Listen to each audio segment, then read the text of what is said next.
What is up, guys? poledoo here, and welcome back to the real final episode of Fire Emblem Radiant Dawn. We just beat the game, and all that is left for us is to see how the epilogue is written.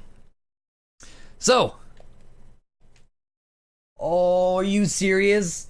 Okay, so I've been using whenever I press home, within the past couple episodes, you've probably seen my battery is at 1. My battery is gone this whole entire time and just died.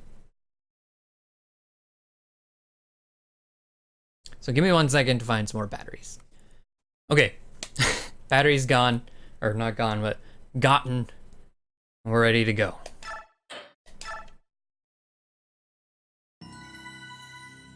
Epilogue.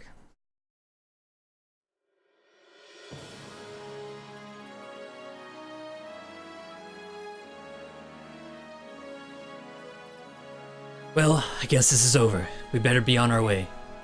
Are you going back to Dayan? Yes, everyone's waiting for us. We'll have to start rebuilding all over again. Hopefully this will be the last time. No, don't say hopefully. Make it the last time. If anyone can do it, you two can. I don't doubt it, but thanks for the vote of confidence. Thank you, Ike. I won't ever forget you.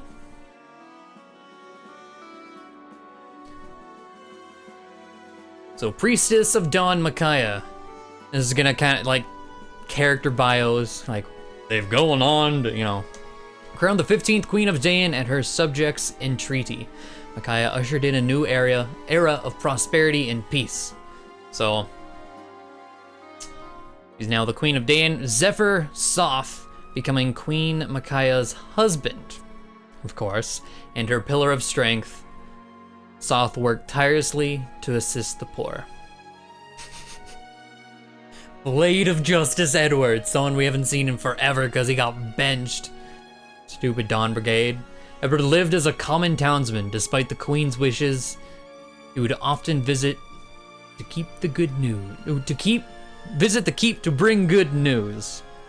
I really wish we could press A to go from each one, because auto, whatever. Freedom's Arrow Leonardo. Leonardo toiled at rebuilding the army. With his proven skills and good looks, he was beset by women across Tellius. Leonardo, goddammit. The wise champion Nolan. Nolan wandered the kingdoms, saving those in adversity. Stories of his altruism eventually became legends. You died. Okay, I was about to say, you died. Why do you get one? But yeah, Carefree Saint Laura died in Part 4, Chapter 3, Distortions. So this is kind of like the credit E bits. There's still more to come if they don't say it here, but Wandering Sage Ileana. Ileana returned to travel with the merchant caravan as she had before. Somewhere right now, she is hungry. Yep, that's Ileana. But we'll probably get the rankings either before or after the credits. So loyal halberdier Aaron. Aaron served for many years as lookout in his hometown. Everyone relied on him for his honest, if clumsy, work. Taronio, the person who should have been running the Dayan's army, should have been Dayan's general from the very beginning, but no, Peleus put Micaiah in charge of it because he's stupid. Taronio worked tirelessly for his county as linchpin of Dayan's military and a pillar of statesmanship. Zeark, killed in Part 3, Chapter 13, Blood Contract. He was a death I think we needed to take. But Mistress of Wyverns Jill. Queen Micaiah ceded Talgariga to Jill. Bearing her father's ideals, she made her land and people prosper. The Black Tempest Har, making it all the way to endgame with us. Though unparalleled in strength as a Draco Knight, that's an understatement. Har never fought again. Rather, he carried cargo in Talgariga and probably slept half of his life away. Valiant Lady of Murado Fiona, killed in Part 1, Chapter 7, A Gathering Hope, the same part that we recruited her in. Yeah. Mistress of the Evil Eye, Nalia, Nayla, I guess. Oh, I guess I've said her name wrong the entire time. Returning to Hatari with recent events graven in her heart, Nalia hope to migrate her people across the desert, so wolf people can live with the rest of everyone else on Tellius. The Black Wolf of Sands, Volug, killed in Part 4, Chapter 4, Revelations. The Earthbound Chorister Raphael, severely wounded in Part 4, Chapter 4, Revelations. Kanigas. Ah, Ike, your work out there was superb. Hey, you weren't quite over the hill yet yourself, you know? Always wanted to go one-on-one with you, just once. Ha! I would have expected you'd had your fill of fighting. I've had enough killer be killed to last me a lifetime, but something simpler. Some way of testing our respective strengths. You mean controlled matches, with all the little rules they have? In a peaceful world, we need such things, especially we Lagoos. Without a fight now and then, we go a bit strange in the head. It's the honest truth. I'd rather try to order a river to change course than stop a bunch of rampaging Lagoos. So, the fearless Lion King Kanigas. Definitely a great unit. Like, he is probably, like... He could definitely take Ike on in a fight, but upon returning to Gallia, King Kanigas lost no time in abdicating his throne. Countless songs still tell of his valor. The Lion King Shadow, Gifka, which we never used. We got him, we got Volk, Bastion, and Lord Renning all like at once, and we didn't use like any of them. But Lion King Shadow Gifka, since their youth, Gifka had been ever at Kanigas' side as his loyal shadow. He died proud of how he spent his life. Fang of Gallia, Skrimir as the new Lion King, patrolled Gallia's borders vigorously, and his large heart won the love of his people. The friend of nations, Ranulf. Good old Ranulf. I loved voicing Ranulf. Like, every time he spoke, I was like, yes, I love doing this. Even though I didn't like Ranulf as a unit, because he's a cat Lagoos, and I just don't like cat Lagoos. Ranulf was often run ragged by advising the new king. While he winced at his duties, Ranulf still indulged Skrimir. Gallia's Valkyrie, Leith later became a captain in Gallia's home guard, and pounded battle skills and fighting pride into young warriors. Mordecai.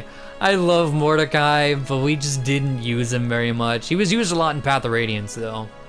The kind-hearted warrior Mordecai, after returning to the forest, Mordecai avoided battle and lived all his days in peaceful harmony with the trees. Mordecai, goddamn. Finder of Secrets, Lear. She's terrible. She's a cat Lagoos, but she's also just really bad. Lear lived free and wild in the forest. She often told her young comrades of the war and the heroes therein.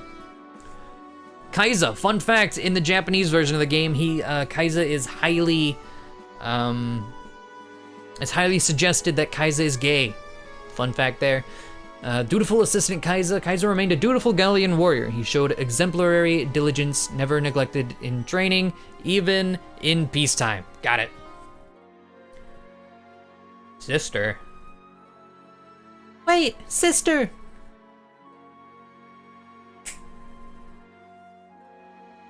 Let's find out. You're my older sister, aren't you? What do you mean? It makes sense. All the pieces fit. The Galder of Release, the goddess unit's voice. It's true, inside the tower I heard the voices of many hearts, and I knew. I am descended from Laron and Altina. Yeah, this is if you didn't put two and two together yet. Yes. Messiha, the former apostle, was my grandmother. Yes, I thought so. In that case, my sister, please consider staying in Binyan. With your power and charisma, you could do so much good here. No, I'm afraid I can't. Why not? Dane is my home, and Dane needs me to help it heal and rebuild, not Binyan. Well, Binyan? Binyan has you, Empress. You will be a just ruler. Make your country proud to have you. So, they're sisters, completely different hair colors, but you know, whatever. Will I never see you again? Hardly. I think that what our countries need now is a sense of family and friendship. I ask that you sign a treaty of alliance with Dayan and announce that we are equals. I will, of course, once things settle down in both our countries. That will be the first thing I do, sister. Thank you, Empress Sanaki, my dear little sister. So, the Holy Empress Sanaki, severely wounded in part 4. She doesn't get a little passage because she died right there at the end. But whatever, she didn't die, but you know, severely wounded, died. Pretty much the same in these games. Sapphire of Benyon Sigrun. Sigrun was loved by her subordinates and the Holy Guard for her kindness and guarded Sanaki all her life. Yep, no surprise there. The Empire's Bright Blade Tanith, who is a girl. I could never figure out. Tanith was feared by her subordinates in the Holy Guard for her strictness and guarded Sanaki all her life. The plucky freedom fighter Tormod, killed in Part 4, Chapter 4, Relations. Yes, he was. Moram was the only one to come out of that. Desert's Water Moram. As Benyon's first ever Laguz official, Moram labored mutely on in memory of his dead friend Tormod. Aww. And Vika just doesn't matter. He also was killed in Part 4, Chapter 4, Revelations. Lion-blooded Stefan, a person we took his sword and then threw him on the bench. Stefan gathered like-minded individuals to form a tiny independent settlement, which later became a great country. Stefan! Will we be headed back to Gallia first? We'll stop by Gallia, then wing straight on to Serenus. Serenus? Why there? The Empress Sanaki has kept her promise. Serenus will be formally ceded back to us. She said we may return immediately. Ah, I see. That's good to hear. Sometimes birds change their feathers. The hawks, the herons, even the ravens. We're thinking we'll all settle down together. All this time we've sorted ourselves by our ways of thinking and seeing and living. If we can respect each other's opinions, and we can learn to compromise, we can learn to live together without strife. I don't think it'll be that easy, but it still ought to be simpler than getting Bjork and Laguz to treat each other decently. Set a good example, Raisin. All the major issues look like they'll be handled soon. The only thing we can't agree on is hunting and eating meat. True. The forest creatures are off limits. Needless displays of violence as well. You know we will not budge on that. Tell me, have you ever heard of a vegetarian hawk? Or a raptor that doesn't scream victoriously at the skies after a kill? Meat, huh? It's a thorny problem. Hey. Tabarin is probably like one of my favorite Fire Emblem characters, just out of the 3 Fire Emblem games I've played. I just love Tabarin. Lord of the Air Tabarin, Tabarin was chosen as the first king of the unified Bard clans and brought them great respect from the other nations. Nay Sala, quite a mysterious character, but we learned about his blood pact. Saved Sky Shadow Naysala, saved from the blood pact. Naysala left his people and their nation. He became a diplomat, finding atonement and work. White Prince Raisin. Raisin worked hard as a leader in the new Laguz nation. His iron resolve, under a pretty face, was suited for politics. Alright, Janav. I love Janav so much too. Like Janav and Tabarin. I love him. I mean, I love Janav more so because of the voice I gave him during this playthrough. So I just imagine he is that voice, but whatever. Hawk King's eyes Janav as the new king's right arm. Janav so eagerly trained his men that he often skipped meals, weekends, and sleep. Alright, Janav. Hawk King's ears, Ulki. Despite being the new king's left arm, Ulki still loved solitude, spending his free time in long, deserted locales. And the mesmerizing Chanteur, Liane, severely wounded in Part 4, Chapter 3, Distortions. So, nothing for her. The wise old crow Neolucci. Despite his age, Neolucci worked hard to restore the name of the Raven clan. Every year, he set a new age record. There are a lot of characters in this game, so we'll be here for a little bit. Man of many mysteries, Volk. After finishing his contract, Volk went back to the shadows he knew so well. He was a man of mystery to the end. Young Dragon Prince. Oh, it says Young Dragon Prince, not King, because he is the king now. Young Dragon Prince Kurthnaga. Kurthnaga spent his days arbitrating conflicts between nations, guarding the peace so many had died for. The Wish Spinner Enna. Enna returned home and gave birth to her lost fiance's child. Oh, she was pregnant? That whole time she thought she was pregnant. Okay. Goldoa rejoiced at the first dragon birth in centuries. The Eternal Wanderer Nasir. Nasir didn't get a whole lot of screen time this game. Mainly because we benched him. Well, we got him very late and then benched him. But the Eternal Wanderer Nasir served the new Dragon King by observing other nations in his travels, and often doted on his great-grandchild. And Gareth was just never an important character. I mean, he was the bodyguard of Kurthnaga and Path of Radiance for like one scene, and then he just showed up again here, whatever. But the Crimson Bodyguard, Gareth, hold on. Oh, never mind. We'll read it here in a second. Well, Your Majesty, shall we be off? Yes, let us, to Crimea, to our homeland. So Gareth was named Chamberlain to the king's new nephew and taught him with both strictness and love. So the devoted Queen Alincia governed Crimea with resolve and a deep love for her people. Her reign was remembered as a golden age. There's a really bad joke about Crimea I'm going to share with you all in a second. Grim Cavalier Renning. All Crimea rejoiced at Renning's return. He chose to forego the limelight, helping the queen to keep at peace. So what is the river guarding Crimea called? Crimea River. Get it? I know it's terrible, but... Protector of the realm, Geoffrey. As captain of the Royal Knights and a model of chivalry, Geoffrey served his queen and country all his days. I told you I would not tell you what voice I gave to him. If you figured it out, good for you. If not, it was Hank from King of the Hill. Tireless advisor, Lucia. Where the queen went, Lucia followed. Their love was fabled to be stronger than even most blood sisters.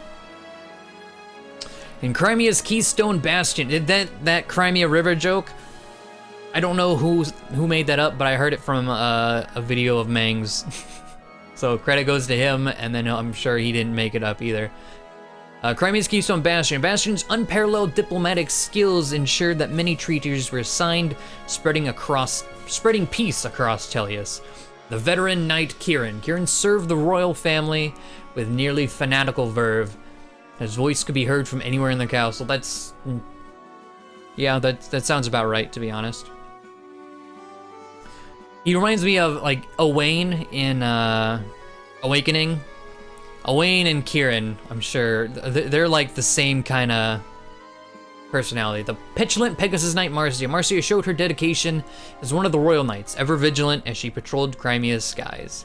The Prince of Layabouts, Makalov, what a title. Makalov remained as a Royal Knight because the Empire was too strict. Miraculously, he was never fired.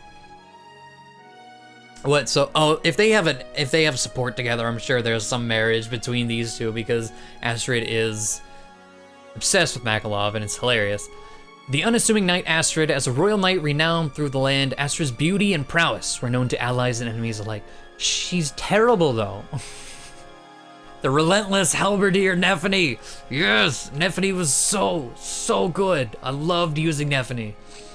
Nephany lived with her family in Melior. Time and again, she raised her lance in defense of the realm. In the rural juggernaut, Braum.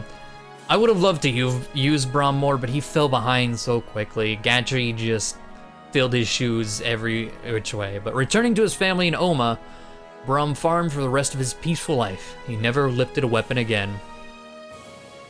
And his daughter, Meg, the wayfaring country girl, Meg, whose husband-to-be died. Meg had an ordinary marriage in her village and had an ordinary family. Her house was always full of laughter. The alluring rogue Heather, I don't know how much screen time she got, but she is highly implied to be a lesbian. Heather returned home to care for her mother, swearing off her roguish ways, yet somehow she always had money. The lucky wayfarer Danved. Oh, poor Danved. Gilded Part 4, Chapter 4 Revelations. I love Danved. First-rate sage Khalil. Khalil returned to running the store with her beloved Largo and daughter Amy. Her bright smile cheered many hearts. So her daughter Amy, I was like, why? Like, why is Amy turned to stone and Largo's not? Amy was adopted. That's why she was, she's a branded, but like, Largo was still turned to stone. Scarlet-haired Paladin Titania. Titania remained second in command of the mercenaries. Once a year, she visited the graves of her fallen friends. Titania, one of my favorite units. And the deadly adept Shinon. Both of these guys making it all the way through the game. Was with our final team there. Deadly adept Shinon. Shinon lazes the days away in his old haunts. An expert at all he put his hand to. He chose none as his calling. And the perpetual guardian Gatry. Gatry became a famous mercenary and a household name. Fate led him to find many women, but never true love. The agile horseman Oscar, unfortunately, was killed in Part 3, Chapter 5, Retreat. And his brother, Mighty Soldier Boyd. I tried to use Boyd, but he just never got off the ground. Boyd trained day in and day out so as not to lose his spot to some stupid rookie. He never did either. The faithful student Rolf. That's a fitting title. I like Rolf. No, he's not as good as Shinon, but I still like him. Rolf remained with the mercenaries. He was always in demand as a tutor of unrivaled marksmanship. Rise. Again, just why bother with Rise when you're forced to use Micaiah, you know? Oh, there's nothing left in here. Damn. The gentle Saint Rise. Rise served as a healer and opened a small chapel in a corner of their old keep. He taught school there. The aspiring Lady of Blades, Mia. Oh, yes, that's a perfect title. Mia set off in search of new opponents. Mia was so good. Mia was probably one of our best units. Definitely top 3. Well, at least top 5. She traveled the whole continent, but sometimes rested at Grail's retreat. So the healing breeze Mist, who never got to use her holy crown, because we don't use Mist, so whatever. Mist was courted by many young suitors in her time. She gave the nod to none of them, and lived happily alone. Okay. The silent master of winds, Soren. Though his technical genius was unmatched, Soren never used his talents for anyone but Ike. Soren's... I guess they never tell you about Soren, which I will mention in a bit. Ike, once he saw stability returned, Ike left on a journey to lands still unknown. He was never seen again.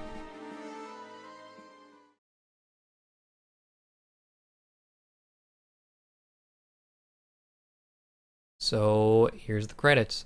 Soren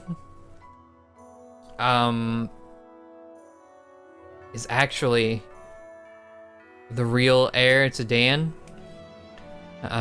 We didn't use Soren enough to get like his supports going, but playthrough number 2 with Laron alive and an A support between Ike and Soren, it is revealed that Soren, you know, Soren's a branded. We've learned that. He is a branded because his father was King Ashnard. His mother was Almeda. Peleus was an orphan that just shared visually the same characteristics as Ashnard, so Izuka used him and got his way into being the king when it was Soren's duty all along, but he was never told. Because he never knew his parents. He was cast away whenever he was little. But yeah, it's kind of a neat little thing there, Soren being the true heir to Dan. But whatever. So I'm gonna let the credits roll. I'll probably be back with you guys whenever the credits are over. So enjoy the music. And yeah, I'll see you guys in just a second.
In days long past, a young man strode the lands of Tellius.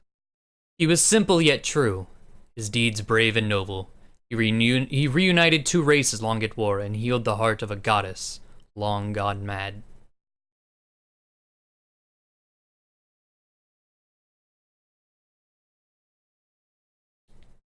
Ask any you meet, be they young or old, Bjork or Laguz, of a hero named Ike, and you'll receive a warm smile, and a tale or two of faith, courage, and honesty.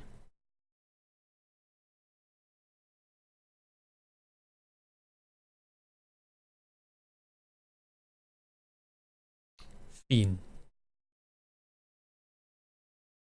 All right. So are they going to show us our rankings? There's the records. All right, so this shows all of our records of just how many turns and how long it took us to beat each chapter. This part, not so important. We took 29 turns to raise chapter 6, or to beat chapter 6. Jesus. But you can see like how things, well, 20 is the average at a certain point. But yeah, you can just see how we progressed through, just getting longer and longer each chapter as it goes on. You know, like the end of part 3 was like 50-minute, end game was 53. Part 4, chapter 2 was an hour, and another hour 15, 2 hour 15s, 52, 46, 42. End game 3 was an hour 17. And we go back to 35 minutes for that final one. And now battle records, the thing that I love, unit records. It ranks our units from worst to best. Fiona being our worst with 1 win. And these are battle wins, not chapter wins.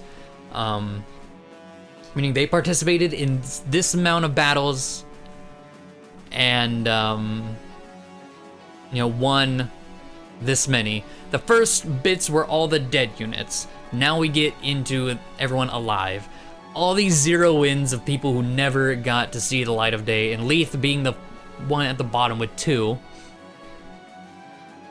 If I had to guess who our number 1 person would be, I mean, it might be Ike. And there's a strong possibility it's Ike. But we'll see. Mia has got to be in the top 5, for sure. But let's see if we see anyone that's in a surprising spot. There's Curved Naga under Jill. That is actually surprising. Jeffrey under Alencia's right. Well, yeah, she didn't do a whole lot of fighting. Kanigas is right there with 28 wins, but we got him fairly late, otherwise he would be amazing. Micaiah and Soth, okay. Titania. Gatry, Nalia, Shinon, alright. So Shinon didn't make it into the top. Ooh, okay. So, 5th place, Mia, I said top 5, she was 5th, wow. With 162 battles, 85 victories. In 4th place, the Sentinel Nephany. Yeah, Nephany, level 18, 153 battles, 87 wins. Who's our number 3 spot? Tabarn. Yeah, it's Tabarn. The Hawk King Tabarn with 140 battles, 105 victories. Who's number 2? 'Cause I'm trying to think. I don't know who number 2 would be. Ike? Who's our number 1? 190 battles, 110 victories. Who's our best unit? Oh, of course. Har. 333 battles, 200 wins. Of course it's Har. I don't know why I didn't think of it sooner. Har, definitely the MVP. At the end, he things caught up to him at the end, if you saw, which is scary because Har just obliterated most of the game, and then at the end there, he himself could have been absolutely destroyed. But those are our unit rankings. And I believe that is everything. Yep, the clear data will be saved. Clear data will be saved here. Select this data and then continue to begin a game using your clear Radiant Dawn data. Wait. So